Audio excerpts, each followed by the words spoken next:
বিশ্বাস করে এই রেসিপিটি বাড়িতে ট্রাই করো। একবার ট্রাই করার পরে আবারও ট্রাই করতে ইচ্ছা করবে।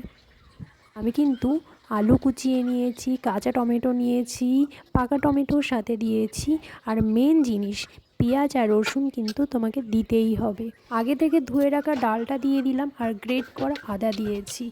আর এখানে ধনিয়া পাউডার দিয়েছি, জিরা পাউডার দিয়েছি 1 চামচ করে, আর হলুদ গুঁড়ো আর স্বাদ মতো লবণ দিয়ে আর সর্ষের তেল দিয়ে ভালো করে এটাকে হাত দিয়ে মাখাতে হবে। মেন কাজ কিন্তু এখানে মাখানো। যত ভালোভাবে মাখাতে পারবে ডালের টেস্টটা ততটাই বাড়বে। তারপরে এখানে আমি সিদ্ধ করার মতন জল অ্যাড করব। এইখানে যতটা জলের প্রয়োজন ততটাই জল দিতে হবে, মানে এর পরে আর কোনো এক্সট্রা করে জল দেওয়ার প্রয়োজন নেই, তাহলে খাবারটার অতটা টেস্ট লাগবে না। তারপর আমি ঢাকা দিয়ে দিয়েছি। কিছুক্ষণ বাদে আমি ঢাকনাটা খুলে দেখলাম যে 90% আমার হয়ে গেছে। তারপরে একটু নাড়াচাড়া করে ডালটা আমার রেডি হয়ে গেছে।